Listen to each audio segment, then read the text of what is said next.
Bueno, shalom para todos. Vamos a hablar acerca del capítulo 6 y capítulo 7 de Números, en orden de la parasha que estábamos llevando hoy en la mañana, que se llama Naso, que significa levanta. Y esta mañana estudiamos el capítulo 4 y 5, pero ahorita nos fue imposible hacer la transmisión en vivo debido a que se fue el internet, pero sí podemos, lo que hicimos fue grabarla y la vamos a dejar montada ahí en el canal, entonces para que puedan tener la segunda parte. En el capítulo 6 vamos a hablar acerca del voto de Nazareato, o el voto de los nazareos. Una persona llamada Natsir, o de la raíz Nazar, de la cual viene Nazareo, eh, era una persona que se consagraba al Altísimo. Esta palabra Nazar significa separado o consagrado, como se declara aquí, se habla a los hijos de Israel y diles el hombre y la mujer que se apartare haciendo voto de Nazareo para dedicarse al Señor. Entonces el voto de Nazareo es una persona que se dedica al Señor. ¿Qué tipo de dedicación? Es una dedicación que eh, está relacionada con un servicio puntual, y de eso encontramos entonces algunos ejemplos en la escritura, como Samuel, como Juan Bautista y como Pablo mismo, que llevaron voto de Nazareo en algún momento de su vida, y vemos bien los resultados de las vidas de ellos, ¿no? Pues hay testimonio de que fueron muy dedicados al servicio, y por lo tanto es muy probable que no hayan tenido, digamos, en el tiempo de su nazareato, o por lo menos en la primera parte de ese tiempo, no hayan tenido una familia, ¿no? Es decir, esposa e hijos, como el caso de Pablo, que dice que él estaba, pues, soltero, que mantenía de esa forma, y de esa forma era que podía servirle al Señor. Entonces es un voto de dedicación, es un voto voluntario. También Juan Bautista, cuando hacía su predicamento en, en el Jordán, dice que venía del desierto, y vemos que estuvo enseñando y haciendo discípulos, y mientras hizo esto, es muy probable que tenía un voto de Nazareo, por la forma en que vestía, por la forma en que hablaba, etc. Y Samuel, el profeta, quien dice su mamá que cuando hizo voto al Señor de que le diera un hijo, dice que lo consagraría y que no pasaría navaja sobre su cabeza. Por lo tanto, está haciendo énfasis en el voto de Nazareo. Entonces dice que la persona que hace un voto, o sea, se consagra voluntariamente al Altísimo, es para dedicarse a Él. En el versículo 3 dice que se abstendría de vino, de sidra, y no bebería ni vinagre de vino, ni vinagre de sidra, ni bebería ningún licor de uvas, ni tampoco comería uvas frescas ni secas. Hay una prohibición directamente relacionada con las uvas. La persona que tiene este tipo de voto de Nazareo, eh, en su consagración también tendría que de una u otra forma alejarse de la gente. ¿Por qué digo esto? Porque las uvas es un fruto común en las celebraciones, es un fruto común en las asambleas, en las comidas. Por lo tanto, una persona que no puede compartir de esto, pues naturalmente tendrá entonces que separarse, que alejarse y mantenerse en un lugar separado.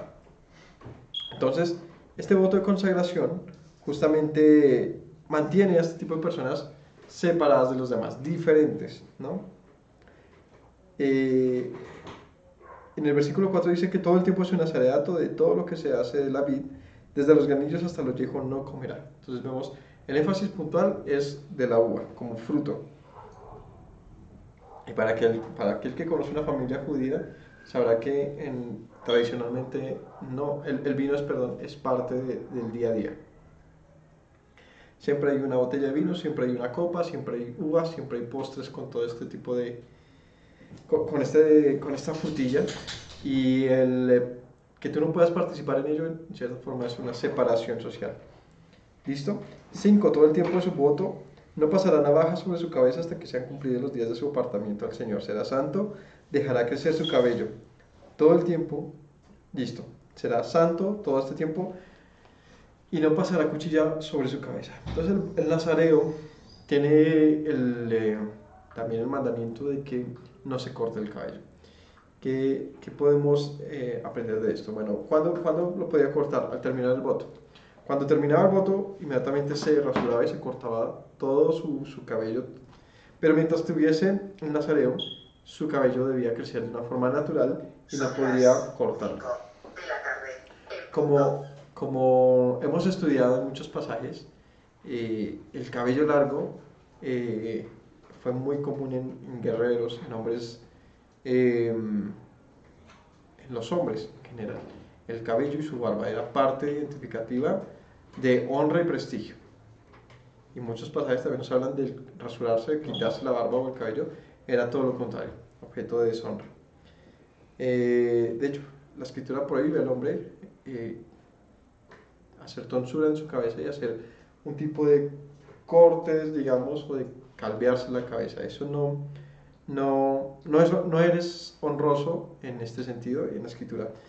Por el contrario, dejarse crecer el cabello era común, pero nadie se lo dejaba crecer para siempre. Eventualmente se cortaba el cabello.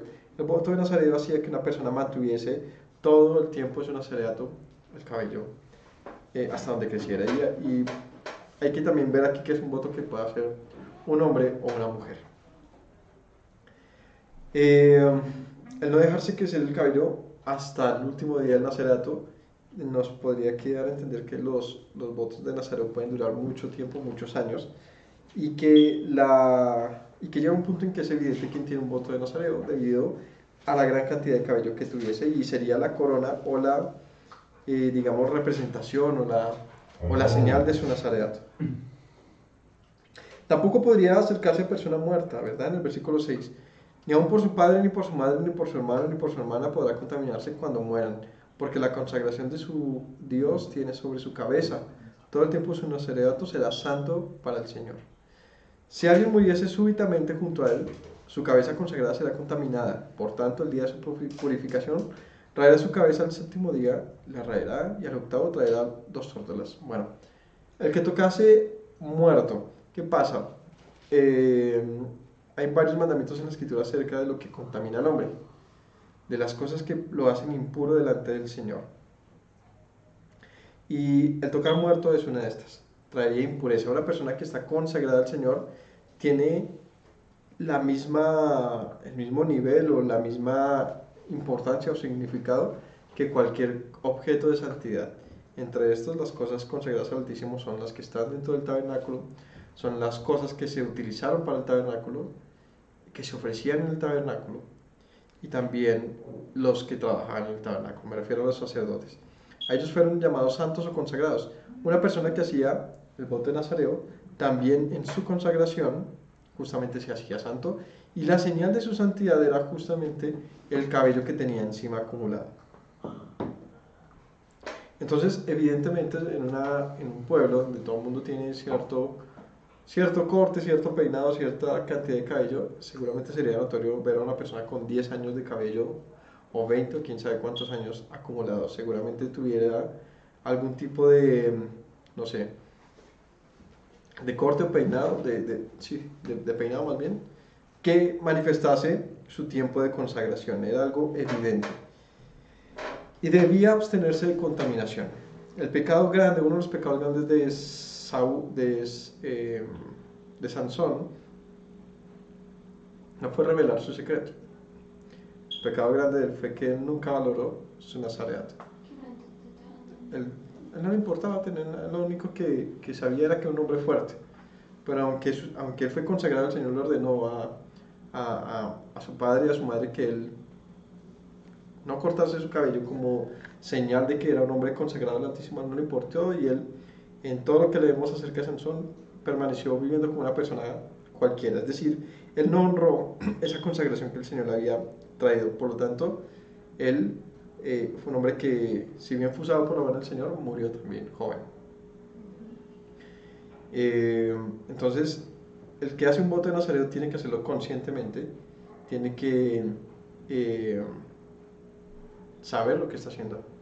De hecho, los pasajes que vemos acerca del Nazareo, que no son muchos, y lo poco que sabemos de los que fueron nazareos es que vivieron una vida dedicada al Altísimo desde su infancia, desde su niñez, ¿no? Desde su niñez, como el caso de Samuel, una vez más.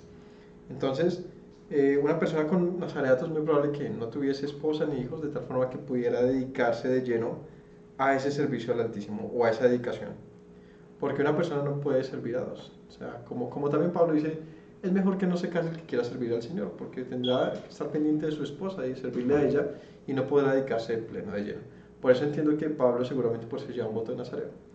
Porque bueno, por un pasaje indica que él lo tenía, de hecho dice que él tendría que cortarse el cabello y presentar su ofrenda por el voto, pero también entendemos la razón, era un hombre que estaba viviendo el servicio, sencillamente estaba completamente dedicado a sus viajes, a la predicación, como misionero, un hombre que vivía día a día el servicio, por eso él llevaba esta consagración encima.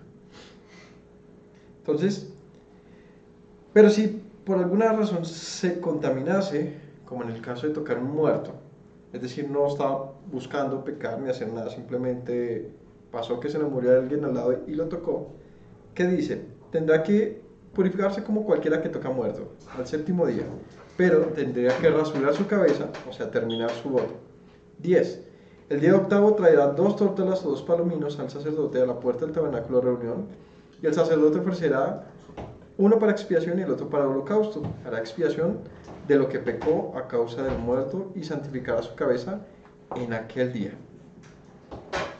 Y consagrará para el Señor los días de su nazareato y traerá un cordero de un año en expiación por la culpa, y los días primeros serán anulados por cuanto fue contaminado su nazareato. Entonces una persona que contaminaba el nazareato, ¿sabe qué pasaba? ¿Qué pasaba con su vida de nazareo? Se determinaba. Pero tampoco era tenido en cuenta. Eran anulados sus días primeros, porque la forma de terminar un nazareato no es con pecado ni contaminación, sino por justamente es como si hubiese quebrantado el nazareato. ¿Me hago entender? El voto quebrantado. El voto. Entonces yo digo, Señor, 2 años, no sé, voy a hacer esto y aquello, pero al año y medio voy y hago lo que se suponía que me iba a hacer. Todo ese tiempo que hice, pues no sirvió para nada, porque era un tiempo consagrado por completo, dedicado al Señor. El caso es que se podía redimir, o sea, no está diciendo pues digno de muerte, mira, no, de hecho fue un voto voluntario, pero tampoco sirvió porque lo invalidó, lo dañó al final. Entonces dice, los días primeros serán anulados por cuanto fue contaminado su nazareato. Esta pues es la ley de Nazareo, el día que se cumpliere el tiempo de su nazareato. Bueno, ¿cuál es la ley acerca de él? Vendrá a la puerta del tabernáculo de reunión, ofrecerá su ofrenda al Señor, un cordero de un año sin tacha en holocausto, y una cordera de un año sin defecto en expiación, un carnero sin defecto por ofrenda de paz. Además, un canastillo de tortas sin levadura, de flor de harina amasada con aceite y hojaldres sin levadura untadas con aceite, y su ofrenda y sus libaciones. Y el sacerdote lo ofrecerá delante del Señor y hará su expiación y su holocausto. Y ofrecerá el carnero en ofrenda de paz al Señor, con el canastillo de los panes sin levadura, ofrecerá asimismo el sacerdote su ofrenda y sus libaciones. Entonces el nazareo raerá a la puerta del tabernáculo de reunión su cabeza consagrada, tomará los cabellos de su cabeza consagrada y los pondrá sobre el fuego que está debajo de la ofrenda de paz. Después tomará el sacerdote la espaldilla cocida del carnero, una tortilla sin levadura del canastillo y un hojaldre sin levadura, y las pondrá sobre las manos del nazareo, después que fuera raída su cabeza consagrada. Y el sacerdote mecerá aquello como ofrenda mecida delante del Señor, lo cual será cosa santa del sacerdote, además del pecho mecido y de la espaldilla separada. Después el nazareo podrá beber vino. Esta es la ley del nazareo que hiciere voto de su ofrenda al Señor por su nazareato, además de lo que sus recursos le permitieren, según el voto que hiciere, así hará conforme a la ley de su nazareato. Es una ley completa, ¿no? O sea, está bien estructurada, bien fundamentada, bien... hay unos procesos. Entonces viene la pregunta, ¿hoy en día podríamos hacer un voto de nazareo?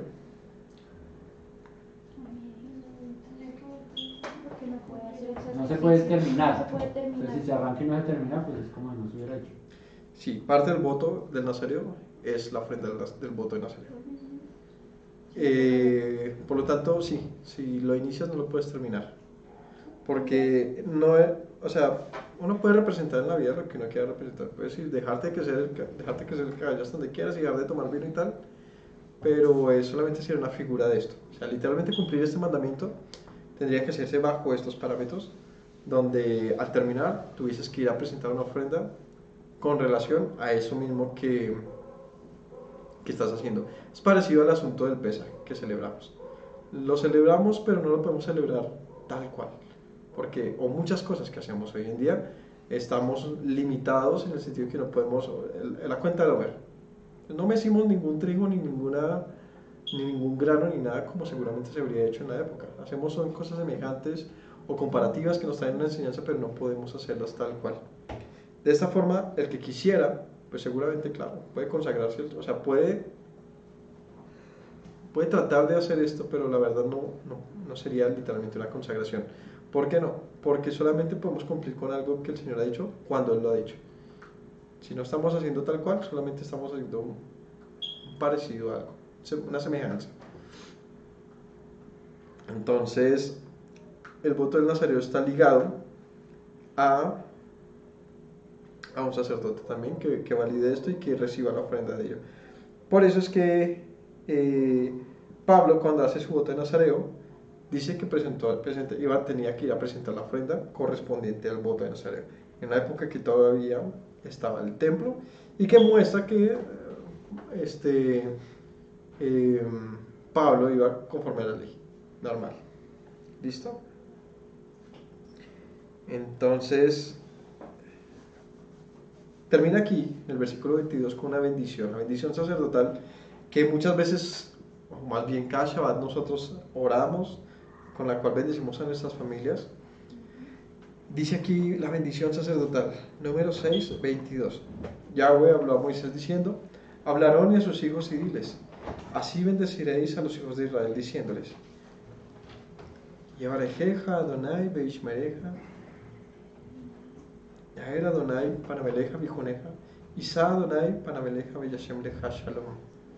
Dice: Yahweh te bendiga y te guarde, que Yahweh haga resplandecer su rostro sobre ti y que tenga de ti misericordia, que Yahweh alce sobre ti su rostro y ponga en ti shalom.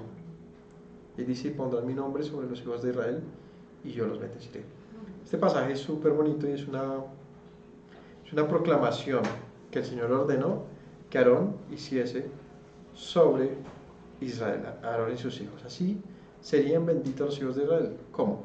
¿Cómo podemos bendecir a alguien? Bueno, una de las mejores formas es utilizando algo que el Señor dijo que sería bendición. Con eso estamos simplemente proclamando algo que el Señor ya dijo. Por lo tanto, la bendición no procede de quien bendice, quien está proclamando, sino del Señor quien dio la bendición, ¿no? Entonces, ¿con qué bendice el Señor a su pueblo? ¿Qué debemos nosotros, cómo podemos más bien bendecir a una persona? Diciéndole que el Señor te bendiga, o sea, que el Señor diga bien de ti, que el Señor tenga buenos pensamientos contigo y te cuide, que el Señor haga resplandecer su rostro sobre ti. ¿Qué es que el Señor haga resplandecer el rostro sobre una persona? ¿Ah? ¿A qué podemos?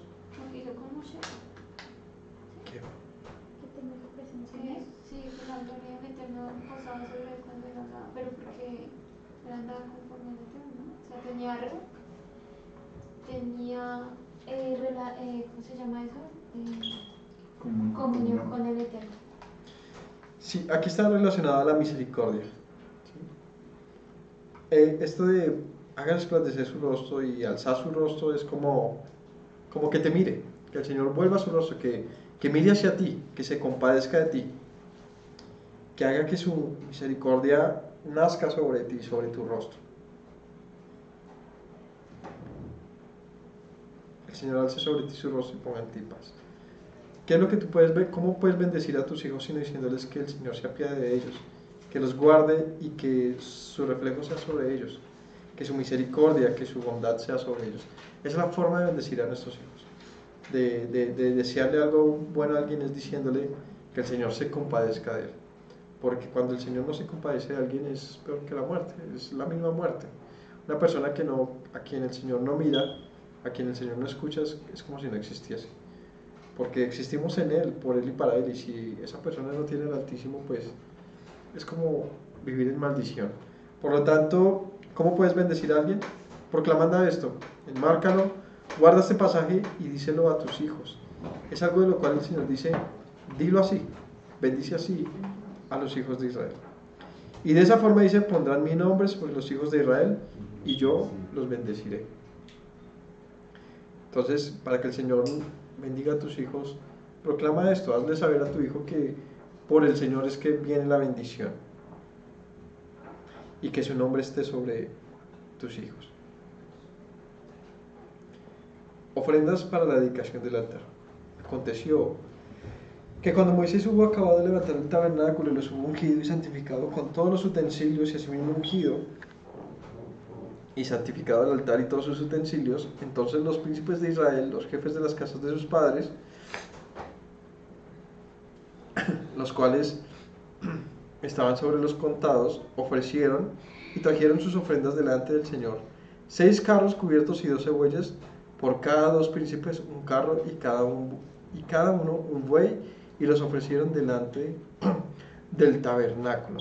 Y el Señor habló a Moisés diciendo: tómalos de ellos, será para el servicio del tabernáculo de reunión, y los darás a los levitas, a cada uno conforme su ministerio.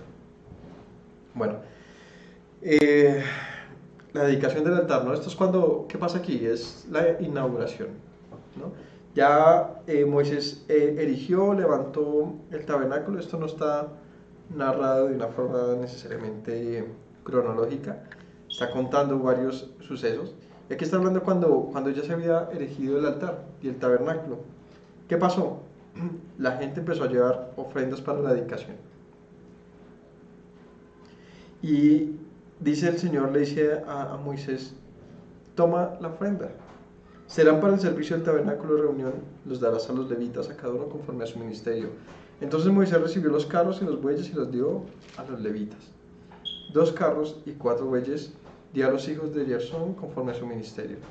A los hijos de Merari dio 4 carros y 8 bueyes conforme a su ministerio, bajo la mano de Itamar, hijo del sacerdote Aarón. Pero a los hijos de Coat no les dio, porque llevaban sobre sí en los hombros el servicio del santuario. Entonces, ¿qué se hacía con estos animales y estos carros? Y lo ayudan con el peso, ¿no? Que, por ejemplo, los de Merari, que eran los que Entonces calculemos, ahora sí, para tener mayor claridad. Entonces, para los de Gerson fueron 2 carros y 4 bueyes. Entonces cada carro era tirado por 2 bueyes. Cada carro 2 bueyes. ¿Y qué llevaban los de Gerson? Las cortinas. Entonces sabemos que las cortinas se transportaban en 2 carros. ¿Quién sabe qué tan grandes? Pero bien dobladas. Eran tractomulas. Igual Tractobueyes. ayudaban con la... Sí, yo me imagino que Tractobueyes. iban a paso suave y empujando, yo no sé, y me imagino Recordemos que de Gerson fueron como 2000 algo. De Gerson fueron 2650. 2630. Ahora 2630 para llevar 2 carritos. Me imagino el montón, no sé cómo lo hicieron, la verdad. Sí, pero sí sabemos entonces cómo se debió ver. Eran 2600 encargados de todo este asunto, se les asignaban tareas cada vez que se vio mover. ¿Cuántas veces se movió el campamento en el desierto? 3. La verdad fueron pocas, se mantuvieron en pocos lugares por mucho tiempo y se tuvo que mover un par de veces. Creo que fueron 2, ¿no? Fue una que después de erigido, que fue ahí mismo en el Sinaí, y luego creo que van hasta allá arriba, hasta ¿cómo se llama? Hasta los campos de Moab. Se me olvidó las montañas donde se entrega el Devarim. Dime. Ya les digo que se me olvidó la palabra. En el Monte Bali. Sí, por allá. Pero ese terreno tiene un texto. La llanura de Moab. El Monte Ebal. El Señor les ordena escribir la ley en el Monte Ebal. Después de construido. Moab, sí, pacto del Señor con Israel en Moab. Bueno, por allá por esa zona. Creo que ahí también estuvieron 20 años, una cuestión así. La verdad no lo tengo presente, no lo recuerdo, pero no es que todos los días se levantaban y movían el tabernáculo. La verdad pasaron mucho tiempo en 2 o 3 lugares en el desierto, y cada vez que tuvieron que moverlo, tuvieron que hacerlo de acuerdo a esa instrucción. Bueno, a los hijos de Merari, o sea, los que llevan las estructuras, 4 carros, 8 bueyes. Entonces 4 carros y 2 bueyes por carro. Pero a los hijos de Coat no se les dio, llevaban sobre sus hombros el servicio del santuario. Entonces aquí vemos los que llevaban lo más santo. utensilios. Los utensilios. ¿Por qué creen que se cayó ahora sí uno entiende todo? Ahora todo tiene sentido. Ahora tiene sentido, señor, pero ¿por qué mató a Urias Eteo cuando fue? No, No, él era Usa. a Usa. Urias Eteo lo Sí, mató fue David. David. Fue a Usa. ¿Por qué mataste a Usa cuando fue a agarrar el arca que se iba a caer? Porque el arca no iba a estar llevada en un carro. El arca no debía estar llevada en un carro. Era como en un tamal. No, en hombros. No, que tenía sus varas y no sé, supongo que, digamos que dos personas acá, o sea, digamos que en 8, no sé cuántos, debió pesar bastante, pero cada uno con su vara acá, como cuando llevan los ataúdes. Y aparte le ponían el velo y le ponían otra tela. Debió ser pesado y cansón, y bueno, también supongo que también el número de personas es porque debían rotarlos hasta cierta distancia, iban cambiando, supongo, pero debía ser cargado. ¿Y esto qué nos habla? Que las cosas consagradas al Señor, lo más santo, deja huella en las personas, ¿no?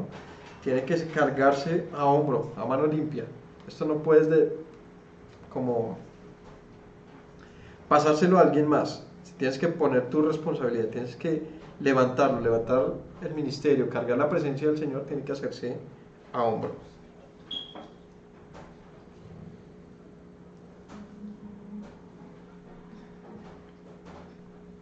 En el 10, los príncipes trajeron ofrendas para la dedicación del altar el día que fue ungido, ofreciendo los príncipes su ofrenda delante del altar. Y Yahweh dijo a Moisés: ofrecerán su ofrenda, un príncipe un día y otro príncipe otro día, para la dedicación del altar. Entonces, la dedicación, ¿qué quiere decir? Pues el tiempo de la inauguración, la consagración. ¿Cómo se hizo? De todo Israel, cada príncipe trajo una ofrenda que día a día se iban presentando. El que ofreció su ofrenda el primer día fue Naasón, de la tribu de Judá. Fue un príncipe por cada tribu, ¿no? Fueron 12, es decir, 12 ofrecimientos, 12 días de apertura, y cada casa, cada príncipe, por cada casa tenía que presentar una ofrenda de esto. ¿Esto qué representa? Representa que esto no era algo ligado a los levitas meramente o a una tribu en específico, sino que era responsabilidad de toda la nación. Era un asunto de todos. 13. Su ofrenda fue un plato de plata de 130 ciclos de peso, un jarrón de plata de 70 ciclos, al ciclo del santuario, ambos llenos de flor de harina amasada con aceite para ofrenda, una cuchara de oro de 10 ciclos llena de incienso, un becerro, un carnero, un cordero de un año para holocausto, un macho cabrío para expiación, y para ofrenda de paz, 2 bueyes, 5 carneros, 5 machos cabríos, 5 corderos de un año. Esta fue la ofrenda de Naasón, hijo de Aminadab.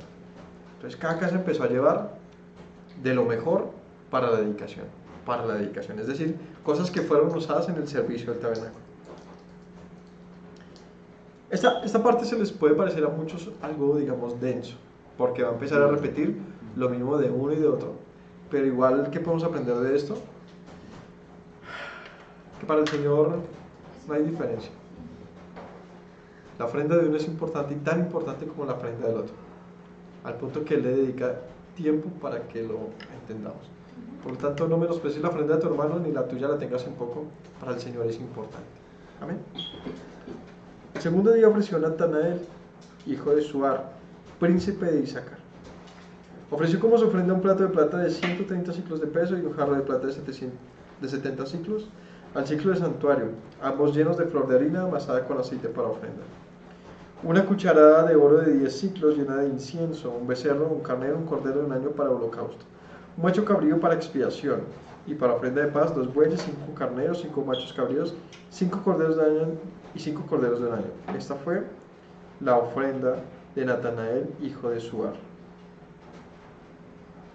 Entonces ahí, para que los que quieran apuntarse los nombres de los príncipes de Israel, pues estos son los que habían en aquel momento: Naasón, Natanael, Eliab. En el 24 dice que el tercer día, Eliab, hijo de Helón, príncipe de los hijos de Zabulón, su ofrenda fue un plato de plata de 130 ciclos de peso, un jarro de plata 70 ciclos, al ciclo del santuario, ambos llenos de flor de harina amasada con aceite para ofrenda, una cuchara de oro de 10 ciclos llena de incienso, un becerro, un carnero, un cordero de un año para el holocausto, un macho cabrío para expiación, para la ofrenda de paz, 2 bueyes, 5 carneros, 5 machos cabríos y 5 corderos de un año. Esta fue la ofrenda de Eliab, hijo de Helón. ¿Qué llevaban todos? Lo mismo. Todos llevaban lo mismo. Sin embargo, vuelvo y digo, el Señor toma el tiempo, porque pudo haber dicho, y cada uno traerá de esta ofrenda. Por aquí lo de que dijo, y este trajo esto, y aquel dijo tanto, y aquel tanto. Y todos correspondiendo a la misma instrucción. Y mostrando de tal forma que para el Altísimo, las ofrendas, lo que se entrega es realmente valioso. Todo lo que le damos, todo lo que hacemos para su dedicación. Y si bien lo que hacemos aquí, digamos con estas enseñanzas, pues está en otro panorama, es muy diferente, igual tenemos que ver qué es lo que hacemos con nuestro tiempo, con lo que presentamos, con lo que compramos, todas estas cosas, es también lo hemos dedicado para el Altísimo. Por lo tanto, cada persona que con su aporte ha ayudado que compremos equipos, que ha ayudado a que esto salga adelante, también los bendecimos y les agradecemos. En lo que se ha podido recoger, hemos podido comprar un par de cosas que nos han servido para las transmisiones, pero debe saber las personas o la persona que ha ayudado con esto que eso es algo que el Señor tiene presente. Los servicios, la disposición que tenemos para el servicio y para la entrega en lo que tiene que ver con el Altísimo. Amén. Por eso sí, las ofrendas y todo ello, todo lo que tiene un propósito de servicio es considerado delante del Altísimo. El cuarto día, Lisur, hijo de Sedeur, príncipe de los hijos de Rubén, su ofrenda, un plato de plata de 130 ciclos de peso, un jarro de plata de 70 ciclos, el ciclo del santuario, ambos llenos de flor de harina amasada con aceite para ofrenda, una cuchara de oro de aceite de 10 ciclos llena de incienso, un becerro, un carnero, un cordero de un año para holocausto, un macho cabrío para expiación y para ofrenda de paz, 2 bueyes, 5 carneros, 5 machos cabríos y 5 corderos de un año. Esta fue la ofrenda de Lisur, hijo de Sedeur. El quinto día, Selumiel, hijo de Surizadai, príncipe de los hijos de Simeón. Su ofrenda fue un plato de plata de 130 ciclos de peso, un jarro de plata de 70 ciclos, al ciclo de santuario, ambos llenos de flor de harina amasada con aceite para ofrenda, una cuchara de oro de 10 ciclos llena de incienso, un becerro, un carnero de oro de un año para el holocausto, un macho cabrío para expiación y para ofrenda de paz, 2 bueyes, 5 carneros, 5 machos cabríos, 5 corderos de un año. Esa fue la ofrenda de Selumiel, hijo de Suridai.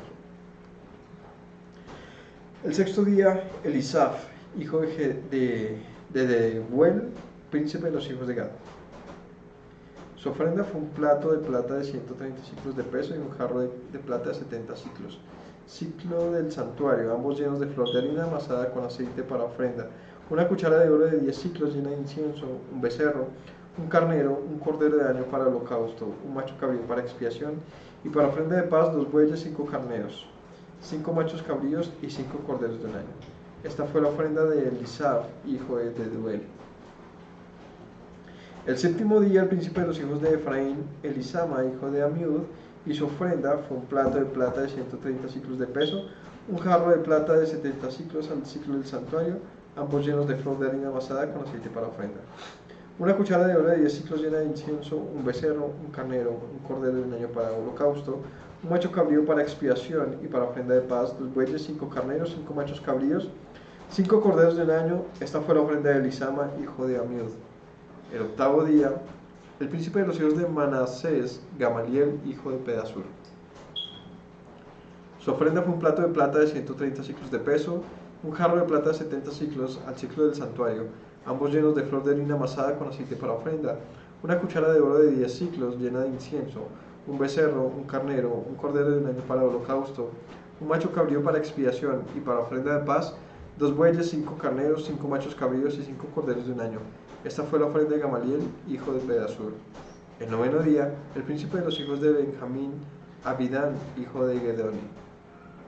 Su ofrenda fue un plato de plata de 130 ciclos de peso y un jarro de plata de 70 ciclos al ciclo del santuario, ambos llenos de flor de harina amasada con aceite para ofrenda. Una cuchara de oro de 10 ciclos llena de incienso, un becerro, un carnero, un cordero de un año para holocausto, un macho cabrío para expiación, para ofrenda de paz 2 bueyes, 5 carneros, 5 machos cabríos y 5 corderos de un año. Esta fue la ofrenda de Abidán, hijo de Gedeoni.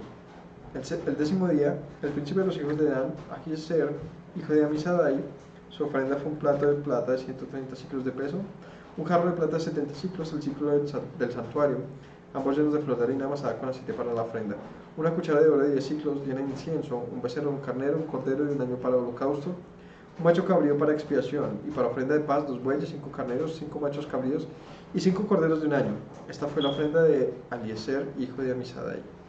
El 11º día, el príncipe de los hijos de Aser, Pagiel, hijo de Ocrán, y su ofrenda fue un plato de plata de 130 ciclos de peso y un jarro de plata de 70 ciclos, al ciclo del santuario, ambos llenos de flor de harina amasada con aceite para ofrenda, una cuchara de oro de 10 ciclos llena de incienso, un becerro, un carnero, un cordero de un año para el holocausto, un macho cabrío para expiación, y para ofrenda de paz 2 bueyes, 5 carneros, 5 machos cabríos y 5 corderos de un año.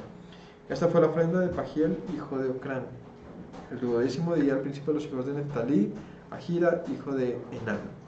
Su ofrenda fue un plato de plata de 130 ciclos de peso y un jarro de plata de 70 ciclos al ciclo del santuario, ambos llenos de flor de harina amasada con aceite para ofrenda, una cuchara de oro de 10 ciclos llena de incienso, un becerro, un carnero, un cordero de un año para el holocausto, un macho cabrío para expiación, y para la ofrenda de paz 2 bueyes, 5 carneros, 5 machos cabríos y 5 corderos de un año. Esa fue la ofrenda de Ahira, hijo de Enán.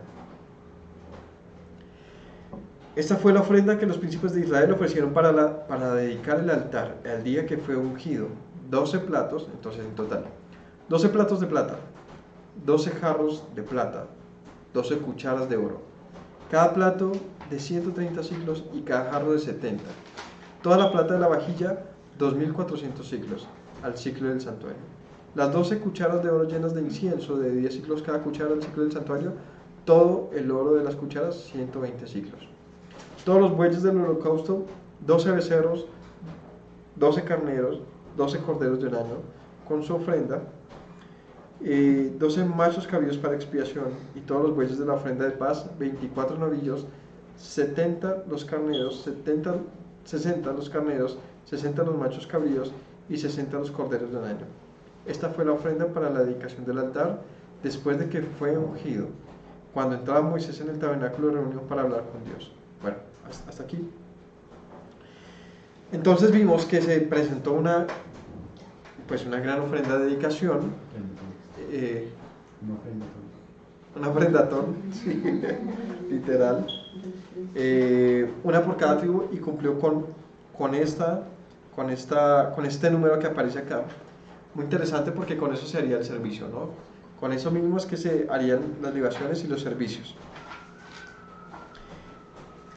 Hubo entonces platos, jarrones y cucharas en todo ello, y además todos esos utensilios seguirían sirviendo en el tabernáculo, y todo lo que se presentó como animales pues se hizo de acuerdo a su día, a la presentación diaria, como ofrendas en la dedicación del altar. Entonces de esa forma se inauguró el altar.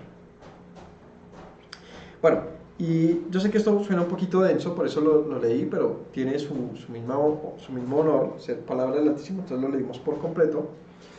Pero de esto podemos aprender, como siempre, todo lo que disponemos al Señor tiene que ser perfecto. ¿Sí, no? De plata y de oro, y se presentaban. ¿Quién lo presentaban? Los líderes. Por lo tanto, vemos que en la Escritura siempre hay esta demanda. Un líder tiene que siempre disponer de más que los demás. Un líder siempre tiene que demostrar esa disposición en servicio, en amor, en dinero, en tiempo, en testimonio, en todo, ¿no? Porque ¿cómo tú puedes enseñarle a alguien a dar si tú no das? Y más aún, simplemente porque tú tienes mucha más comprensión. Si eres un líder, se supone, debes comprender muchas más cosas, por lo tanto estás enseñando a los demás, y eso tiene que ser demostrado, y no se debe dar de lo que sobra, sino de lo mejor que hay. Dice en el 89, cuando entraba Moisés en el tabernáculo de reunión para hablar con el Señor, oía la voz que le hablaba de encima del propiciatorio que estaba sobre el arca de testimonio, de entre los 2 querubines, y hablaba con él.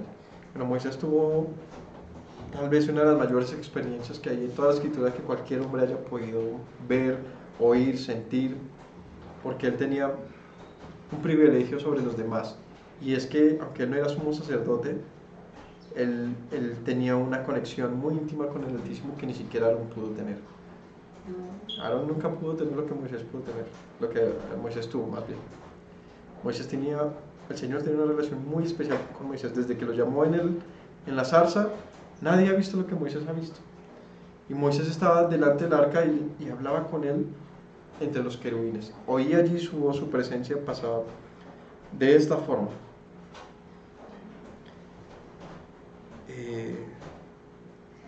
Moisés es un personaje muy interesante en toda la escritura, pues es único en su tipo. Bueno, no es completamente único, pues él dice que vendría un profeta como él. ¿Y qué profeta declara la escritura que fue como él, del cual haya visto a Dios, que haya caminado con Dios, que haya conocido a Dios de primer plano, que haya estado en su presencia, que hable de parte del Señor y enseñe de parte del Señor?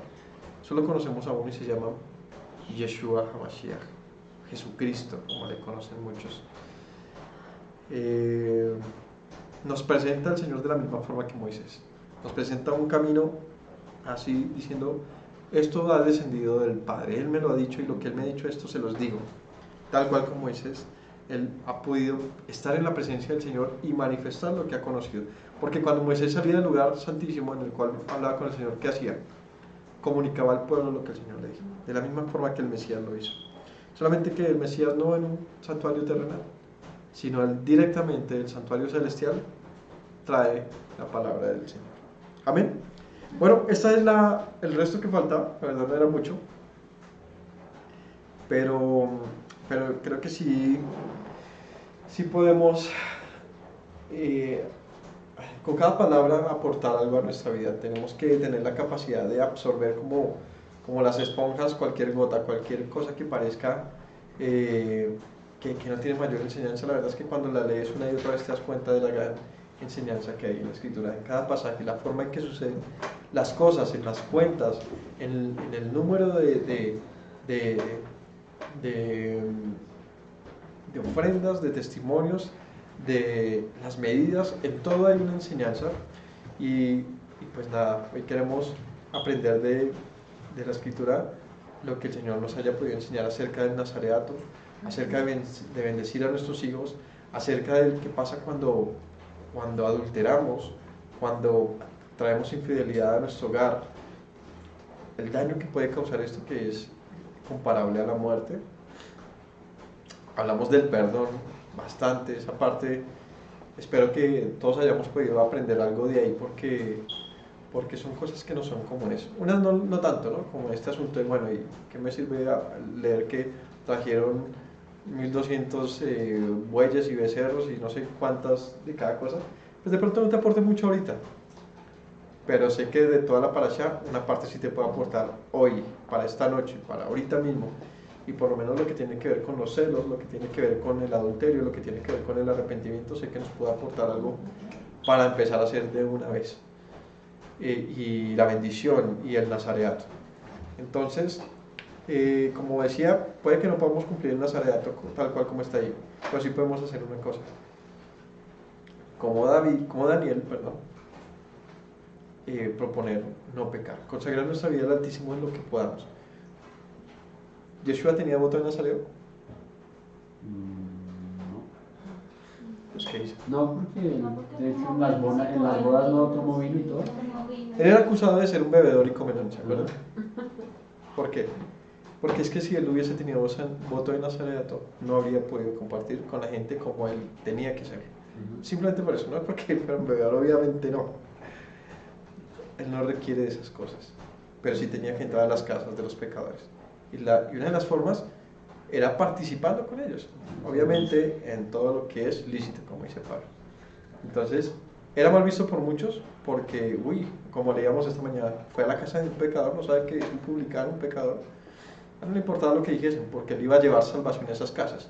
Pero si hubiese tenido un voto de Nazareo, no habría podido levantar muertos porque tenía muchas veces que tocarlos, no habría podido hacer muchas cosas, porque seguramente no habría podido cumplir con ese mandamiento. ¿Listo? Entonces, muchas gracias por estar ahí, que el Señor los bendiga conforme a esta bendición. Entonces oremos y que esta semana el nombre del Señor esté sobre todos ustedes. Compartan este video, por favor, estén atentos de las redes de YouTube. Cada Shabbat montamos un video, estamos tratando de mejorar muchas cosas para que esto esté mucho mejor, haya mejor y mayor contenido de calidad para ustedes, porque todos merecemos, o más allá de que merezcamos, todos necesitamos oír la palabra del Señor de la mejor forma. Shalom para todos. Padre, te doy gracias en este momento por permitirme haber traído esta palabra, Señor. Tengo tanto por aprender, Señor, pero te ruego que me hables, Señor, que nos enseñes los misterios de tu palabra, que seamos cada vez, tengamos mejor testimonio, Señor, que cada vez tengamos una mejor disposición para hacer tu voluntad, para entender tu palabra, Señor, para comunicar, que nunca nos apartemos de este camino, nunca se nos olvide, Señor, de tus misericordias, Padre. Bendice a mis hermanos conforme a la bendición enseñada hoy, para que tu nombre esté sobre nuestras cabezas, sobre nuestras familias, Padre.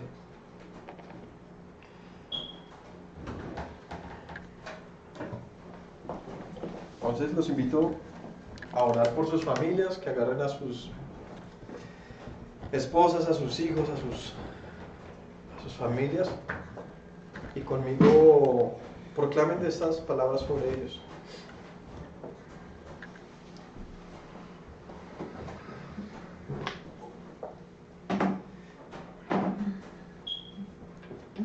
Que el Señor te bendiga y te guarde. Que el Señor haga resplandecer su rostro sobre ti y que tenga de ti misericordia. Que el Señor alce sobre ti su rostro y ponga en ti paz. Que su nombre sea sobre ti. Que te bendiga el Señor desde su templo santo, desde su lugar, desde su morada. Que diga bien de ti todos los días de tu vida. Gracias, Señor mío, por mi familia, por la de cada uno de mis hermanos. Queremos de verdad, Señor, iluminar en este mundo porque te necesitan, tanto como nosotros. Pero en esta fortuna que nos has dado de conocerte, solamente deseamos que los demás también te conozcan, para que algún día también puedan portar tu nombre, para que algún día también sean bendecidos como lo has hecho con nosotros. En el nombre de Yeshua te doy gracias, mi Rey de Gloria.